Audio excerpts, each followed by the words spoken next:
YouTube, what you doing? We're back here with a inaugural episode of Lemon Pepper Sundays. Basically what this is going to be is just every week we're going to come on here on Sundays and just discuss, kind of go on a little rant, maybe on multiple topics, maybe on one topic, depending on what's happening in the league at that point, and just kind of discussing it there. So if you guys do enjoy this, sorry, there's something on my chin there. If you guys do enjoy this or you guys want to be heard as well, let me know in the comment section below. Maybe we'll make this into a podcast where you guys can call in and such like that. I think that would be a really fun idea. But yeah, just let me know in the comment section below what your opinion is and how you think of this idea. But yeah, we're going to start off this week. You can tell by the lights and behind my big old head over here. We're going to be talking about the Giants. We're going to be talking about probably the best player on the Giants, if I had to guess, and that's Saquon Barkley. I wanted to get on here. I was watching Jordan Rannan's interview on Talking Giants, and the question got brought up if the Giants should move on from Saquon Barkley this year. His cap hit's about $7 million. It's the last year of his deal because he's on the option. What do they do with that? And I just kind of want to talk about it. I wanted to talk about it, see what you guys' opinion is, let you know my opinion on it and such as well. So I think that the biggest gripe Saquon Barkley has gotten over his career, over everything, over the injuries, over the production, has been that he was drafted second overall. Now, I get positional value and I understand certain things, but if he wasn't going number 2 overall, he's going number 3 or number 4. He wasn't falling out of the top 5. This guy we haven't seen a running back like Saquon Barkley probably ever coming out of the draft. That's how talented he was out of Penn State. So the draft capital, as high as it is, I think that it was just a lack of success. Really, that's what dragged down. Because if the Giants, missed the playoffs once out of his first 4 years so far, no one would be talking about it like that. No one would be talking about a lot of the moves that the Giants are at. But the problem is that they're not there. Injuries have riddled them for a while. Shout out MetLife Turf, and it's just a jarring issue that a lot of people, outside of New York, because the Jets are involved in this as well, don't realize how big how much of an impact that the injuries do have on teams, especially teams like this where they're young and they need those young players to develop. So when you get guys like this that are drafted second overall and have had 2 very long-term injuries in their young career, that's a tough thing to swallow no matter who you are. And when you look at it too, you take any running back and put them in that backfield with what the Giants have given Saquon Barkley in the run game, and boy, is it just bad. It's so hard to see the potential of Daniel Jones, Saquon Barkley, and company when the line has just been hurt and rotated every single week. His first year was special. I mean, he was a top player in the NFL. His second year was pretty good. He dealt with the injury, but he came back and he had a good season. Since then, it's been a little bit injury riddled, and a torn ACL is going to do that for you. And then when he came back, he started to ramp up exactly how I thought he would. First game was slow, kind of getting him in there. Second game was a little bit better. Third game was pretty good. And then the next games were really good. Like, he looked back to Saquon Barkley's status, and then he gets stepped on his foot, and his foot doubles in size. It was insane. But beyond all that, my perspective on it is don't move on from Saquon Barkley, right? Plain and simple. There's a few things that I want to talk about with this. One, and by the way, this whole series, it's completely unscripted. I don't have any notes or nothing. I'm just doing this off the top of my head. No stats, no nothing. We're giving opinions. There's a lot that goes into football, more than just the production on the field, right? Saquon is more than just a player. He's an image. He is a face of a franchise. He's a face of the NFL, right? The Saquon Barkley trainers, they're in Madden. They're being produced at a high rate. They were being pushed out by Nike. His logo got released, and it was a crazy thing. Like, he's more than just the athlete Saquon Barkley. He's the face of the franchise, and him being in New York boosts that. Because in reality, if there was no Saquon Barkley, Giants are not pulling fans in like they were, because Saquon Barkley brings fans in, and that's good for business, that's good for jersey sales, that's good for all of it. But beyond that, it's the same thing with, I look at it as Christian McCaffrey. Can you look me in the eyes right now and say that Christian McCaffrey is not a top 10 NFL running back? Can you tell me that Saquon Barkley is not a top 10 NFL running back? You can't. You can't do that. There's just no way to say that they're not, because they've proven that they can be the best running back in the NFL. Injuries are going to derail it. Bad offensive line player is going to derail it. That happens, right? Guys like Derrick Henry who are built to power through and get those 3 yards per carry and then break one out, those are the guys that are going to not matter too much about O-line play. Nick Chubb. But Dalvin Cook, Dalvin Cook has dealt with some injuries and he's been able to maintain. There's a lot of different circumstances. There's no clear-cut, dry way to set that up. But for me, Saquon Barkley, if he goes out next year and is the best running back in the NFL, I wouldn't be shocked. But a lot of people would. A lot of people would act like, where did this come from? It's like he's had as many years where he showed that as he's had years that he hasn't shown it. And when you look at it, like I said, I don't have the numbers in front of me. I just know because he was on my fantasy team. His first couple weeks were not great. Then he started to really ramp up. I remember in our fantasy league, he had 2 games over 20, and that was the 2 games before the Dallas game. And then in Dallas, he got stepped on a play he wasn't even necessarily involved in, and it derailed his season, and he never was able to get back from it because behind a bad offensive line, Mike Glennon at quarterback, there was no path to success with that. I understand the gripe with Saquon, right? Because injuries suck. You want the best ability is availability, and I get that. But when he is available, there's not many like him. There's not many that can transform an offense like that. And when you have young premier talent like that, that's not something you let walk, right? And I get the thing like, maybe trade him. The running back trade market's not really there because so many people believe in that positional value. No one's really going to trade a premium price for Saquon Barkley, which makes it not worth it. But here's the biggest reason why. Unless Saquon goes out there and has a repeat of his rookie season where he looked like a legendary player, which I'm honestly kind of predicting that he does, depending on what happens with his offensive line. But if he goes out there and has a good season, say 1,200 yards on the ground, right? 1,200 yards, 10 touchdowns, add another 400 in the air, right? That's a great season. 1,600 yards, 15 touchdowns. Let's say that. That's a really good season. Probably a Pro Bowl season. He's still not going to cost what Zeke Elliott cost. He's not going to cost, what Aaron Jones got paid. He's not going to cost those because of the seasons that weren't there. So I think that the problem is he's in a contract year and he's going to have probably a great year. He's going to play his ass off because he's been hurt and he knows that. But if you're telling me I can get Saquon Barkley locked up, he's 25 years old after this season. So being 25 years old, giving him a 5-year deal for $80 million, $70 million, sign me up for that. There's no way I wouldn't be down for that. Because how the money looks after this season, we're able to free up a lot of space, right? If we don't want Leonard Williams on the team anymore, boom, he's good to go because that cap hit is going to be gone. Blake Martinez, if he's still on the team, free up about $8 million by moving him the next year. James Bradbury is a free agent after this season. So it's like it's just lining up so perfectly. You're going to have DJ who is either going to get his extension, but it's not going to be a $40 million extension. It'll be a 25 to 30 range if he plays great. Or you're moving on and you're getting a young quarterback, or you're going for a veteran guy. But at the end of the day, there's gonna be room for Saquon Barkley. Because if you're telling me, hey, who would I rather pay $10 million to, Saquon Barkley or Sterling Shepard? Give me Saquon Barkley. Who would I rather pay, Sterling Shepard or Saquon Barkley or Darius Slayton? Give me Saquon Barkley. Who would I rather pay, Saquon Barkley or James Bradbury? Give me Saquon Barkley. There's not a player in the world on this team that has the talent he does, other than maybe Xavier McKinney on the defensive end. That's as young and talented as he is. But you look at the team, Leonard Williams can get moved. Logan Ryan is probably going to be moved within the next year or so just because of age and need for the team. There's no way that Bradbury's going to stick around too much longer because he's going to just demand too much money at that age. The offensive line's just going to keep getting younger. It's not like we're going to be paying Solder's contract. We're going to have a lot of young guys. Thomas is going to be due for a deal, but that's, 3 years away? There's no way you don't extend Saquon Barkley because he's that good of a player. If he went out there and had a bad year, right, just did not play well, not because of injury, not because of bad personnel, if we had a top 20 offensive line and he went out there and he did not get 1,000 yards, I get it.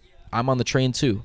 Hey, as fun of a player as he is, as high of a draft pick as he was, how exciting of a player he was, let's get what we can get for him, and let's move on. I get the whole, Wayne Gallman, Devontae Booker both had 4 yards per carry. I get that. there's gonna be a lot more attention on guys that are Saquon Barkley compared to Devontae Booker and Wayne Gallman, right? Because when Devontae Booker and Wayne Gallman are the running backs, I'm looking at Kenny G, I'm looking at Kadarius Toney, I'm watching out for Evan Ingram, I'm watching out for the read options for Daniel Jones. The biggest problem this year with Saquon too is when Saquon came back, it's not necessarily that he was bad, it's that Mike Glennon and Jake Fromm might be the two worst players alongside Nathan Peterman to ever throw a football in the NFL. It was atrocious how bad they were this year. Why would you not stack the box? Why would you not go against the run? Why Saquon can't do anything? And on top of that, Nick Gates out for the season first week. Shane Lemieux out for the season first week. Andrew Thomas banged up. You know, you look at Will Hernandez never really regained his confidence back from when he got COVID. He was kind of in and out of the lineup. Our best offensive lineman last year was Billy Price, and I like Billy Price. Don't get me wrong. I think that was a good move for us because it set up B.J. Hill for success. It set up Billy Price for success, and they worked together, and I think that Billy Price should get brought back, whether that's a starting role or a bench role. But we're running out there with trying to decide between Nate Solder and Matt Parrott. We're going out there like, hey, do we want to play Hernandez or Ben Bredesen? Like, it's not good. It was not good. If this Giants team had a fully healthy offensive line throughout the whole season, right? So that would be Andrew Thomas, Shane Lemieux, Nick Gates. Right guard, I guess, would probably be Hernandez, I guess is what we'll say. And then right tackle, Solder. I'm not saying it'd be a top offensive line because it wouldn't be close to that, but it'd probably be the early 20s, high teens, you know. Between 18 and 22 is where I'd say that offensive line would rank, like PFF-wise. I bet you Saquon Barkley had a better season. I promise you he would have. Because Shane Lemieux is one of the best young run blocking guards I've seen. He was efficient. You know, Nick Gates is a captain for a reason. The guy is a leader, and he's efficient in that run game as well. Andrew Thomas can hold his own both ends. I really do think Thomas is one of the best tackles, best young tackles in the game. But Saquon Barkley's not at fault for these things because you put anyone in those positions. It's what I've said before. Look at what Daniel Jones and Saquon Barkley have had throughout their careers. Let's look at Daniel Jones. And not to go on a Daniel Jones rant, but I'm going to say this really quick. You go to let's take the Chiefs. Let's take the Chiefs. Well, Daniel Jones has had seasons, honestly, where his number one running back's been out. His top two receivers have been out. His tight end's been out.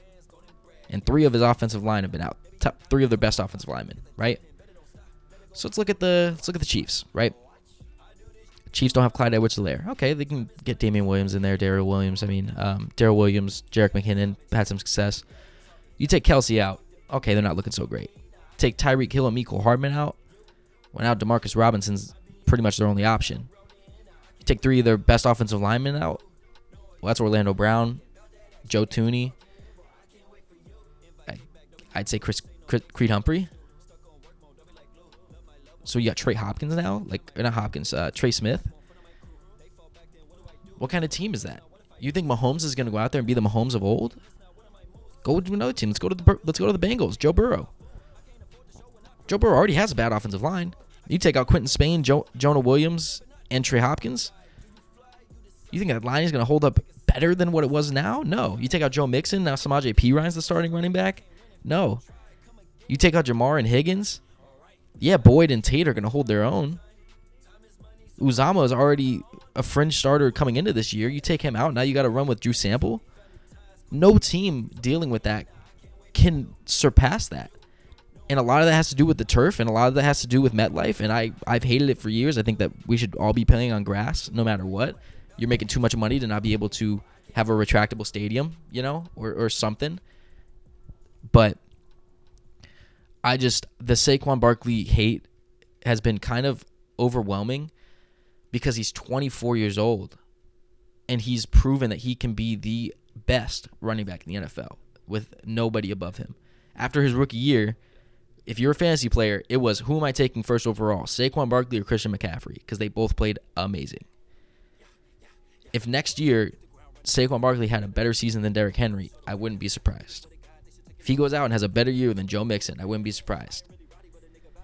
In reality, you look at the division. If you think Saquon Barkley is anything worse than the second best running back in the division, I think that's crazy. Because I just don't see. I like Miles Sanders. I like Gibson. They don't have what Saquon Barkley has because that's God-given talent. And after this next season, if he was the best running back in the division, because we've seen the actual decline of Zeke, where Zeke has dealt with some injuries, like some banged up injuries and some banged up offensive linemen, but he still has 3 All-Pros of that offensive line, and he's got one of the best offenses in football, if not the most stacked offense in football, and he was, just not even looking like the best running back on the team sometimes. That's somebody you can say, okay, he's on a decline. I can see that. Oh, I can see why he's not being ranked as high as he was. But Saquon Barkley's been dealing with injuries, and injuries suck to any player. And yes, they can derail a career. And there's a possibility that Saquon Barkley is injury prone and can never get back to where he was his rookie year. I just don't see that as the case because these injuries are not common. It's not like he's consistently having thigh problems or hip problems or back problems, whatever it may be. The guy had a torn ACL. That happens at the worst opportune times. Odell, it happened to him in the Super Bowl after being healthy all season, looking like he's back to his New York days in L.A. Happens at an opportune time. That sucks. I can't say Odell's injury prone because of that. The other injuries, you could have said it. Keenan Allen to start his career had, 2 torn ACLs, 2 Achilles, whatever. It was 2 bad injuries. People call him injury prone. He's the best receiver in football. He hasn't been hurt in years. So, yeah, Saquon Barkley tore his ACL. It's not injury prone. Yeah, he had someone step on him with their metal cleats when he wasn't even looking and he wasn't on the play, really. I'm sorry, that doesn't make him injury prone. McCaffrey, you can bring up that label because it's consistently the same type of injuries. The hamstrings. It's always it's always leg injuries with McCaffrey, and they always happen non-contact, where his body's just not giving, it's kind of giving up on him. I believe in McCaffrey because, again, he's young, but he's got more of an injury-prone label than Saquon Barkley does. And we're not talking about that enough because Saquon Barkley's getting a lot of hate. Reason why is because McCaffrey, when he does play, he played, 3-4 games this year? Looked phenomenal in those games because he's just that great. The team's a lot better, though. And I can say that. Not saying their offensive line is much better, but it's definitely better. Because this Giants team was playing with backups, and the starters are already fringe starters.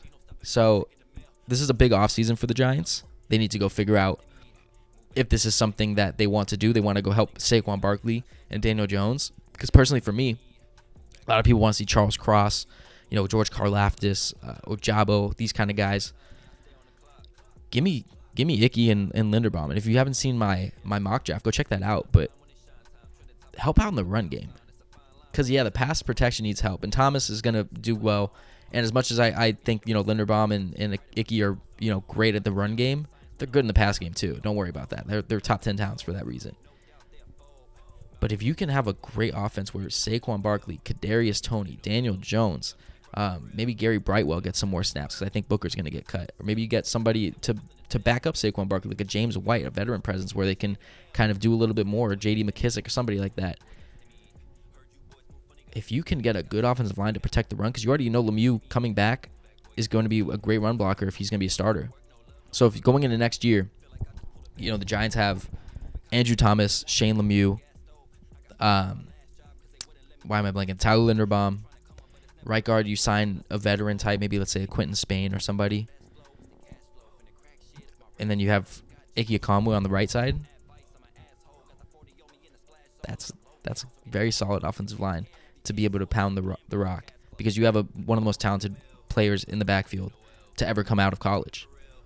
Compared to Barry Sanders, Adrian Peterson coming out of college. And after the first year, people were like, wow, we didn't even rate him high enough.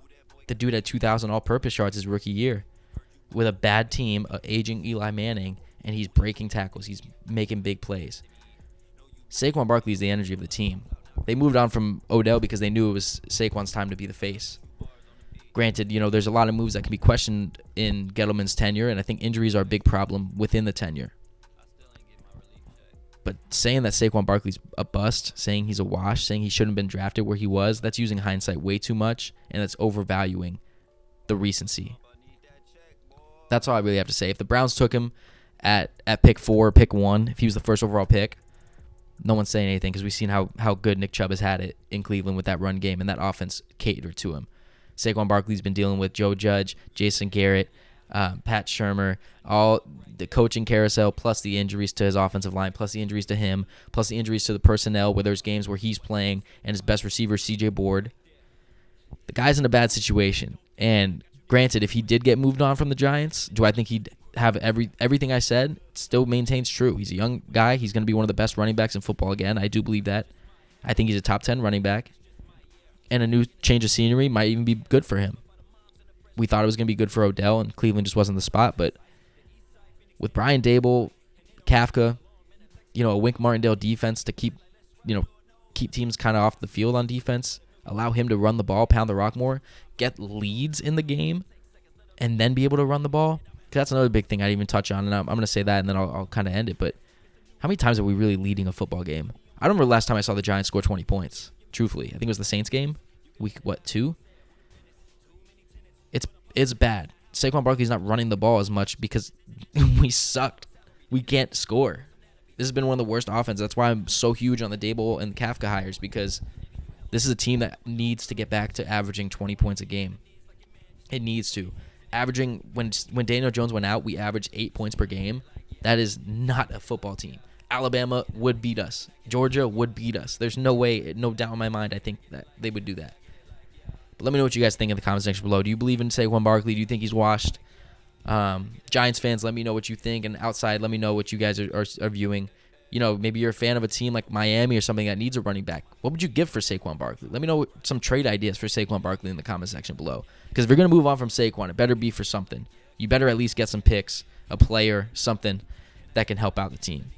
Or package him with a big contract that you can get off the books and then get some picks back or something. But personally, I think he's here to stay. I think he should stay. I think he's still a top 10, top 5 talent. But let me know what you guys think.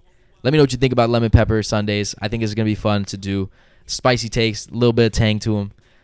But if you guys did enjoy the video, of course, please be sure to leave a like. It helps out a ton. You know how much it helps out. And there's going to be a bunch more videos coming. Make sure you stay tuned. Turn those notifications on after you subscribe. But don't worry if you didn't like the video. It's all right. Just go ahead and refresh that page. And let me know what you think about it the second time. Without further ado, that's going to be it for me. And I'll see you guys in the next one.